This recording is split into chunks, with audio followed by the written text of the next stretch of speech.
Niekam nepaslaptis, kad mūsų mažo, žalio ir jaukaus krašto centras yra Kėdainių rajone. Nėra jokių abejonių, kad žemės ūkio verslo, mokslo ir konsultacijų centras yra Dotnuvoje.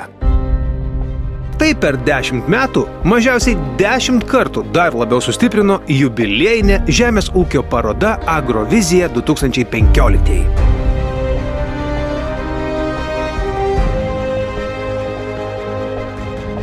Per tiek metų šis renginys užaugo ir subrendo kaip ilgai lauktas derlius. Ekspozicijos užimamas plotas nuo 2006 užaugo nuo 10 iki 30 hektarų. Tradiciškai parodą aplanko gausus būrys garbingų svečių. Parodos simbolių batukais buvo apdovanoti ilgamečiai, ištikimiausi parodos dalyviai. Atidarom visi savo širdis, savo kojas pamiklinam ir iš tikrųjų šitą parodą skelbiau atidarytą. Po iškilmingo parodos atidarymo ir garbingo apdovanojimų įteikimų, svečiai įsimaišė tarp parodos lankytojų, kurie domėjosi naujomis augalų veislėmis, auginimo technologijomis, augalų priežiūros produktais. Juk žemdirbiams labai aktualu, kaip pasėti ir be nuostolių užauginti žiemkenčius iki pavasario. Randame ir, pavyzdžiui, ir sėklos domina, pasižiūri, kaip išgyvena žemynį. Mes labai džiaugiamės, kad Agrovizija 10 metų ir linkime dar gyvuoti 100 metų. Buvo kur akis paganyti ir tiems, kurie augina cukrinius runkelius, kukurūzus, žirnius, rapsus ar kitas kultūras. Kas domina? Labiau, sakykime, pasėliai. Pasėliai. Taip. Kokios rūšies? Visi, sakykime, nes auginu ir cukrinius runkelius, ir rapsus, ir javus. All of them, I think that each of them are different and interesting to see what they have done. Akis raibo ne tik nuo ryškių spalvų ir karštos saulės atspindžių, bet ir nuo gausaus technikos asortimento.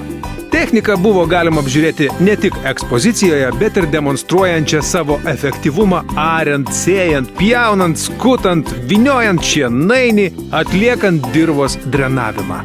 Čia buvo vienodai smagu ir vaikams, ir jų tėvams, Lietuvos ūkininkams.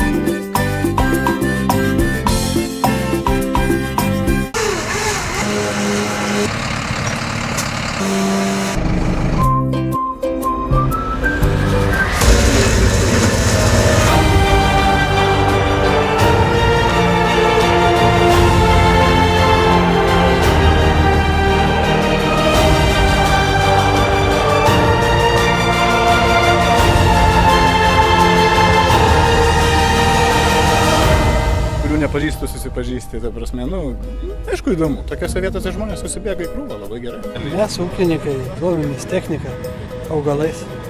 Visko. Ar senai ūkininkauti?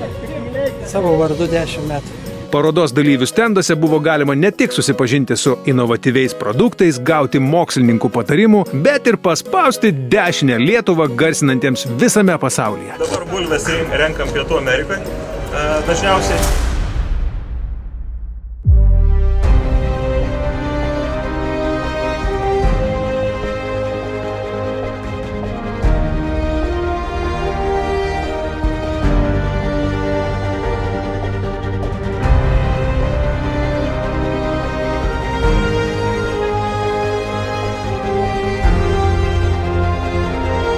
Trečią parodos dieną įvyko purkštuvų šou, kuriame dalyvavo 13 purkštuvų, pasiruošusių įveikti sudėtingą kliūčių ruožą. Tai įspūdingas reginys visiems. Ir nieko nenutuokiantiems apie pasėlių priežiūros reikalavimus ir tikriems profesionalams. Purkštuvai ir vėl, lyg milžiniški paukščiai išskleidę sparnus, sklendė virš javų lauko.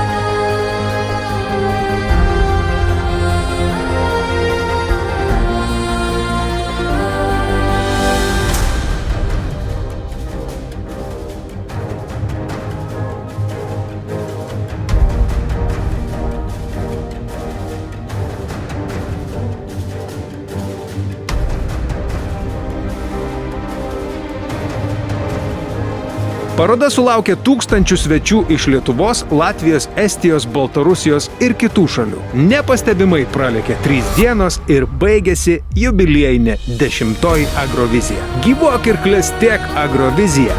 Su gimtadieniu!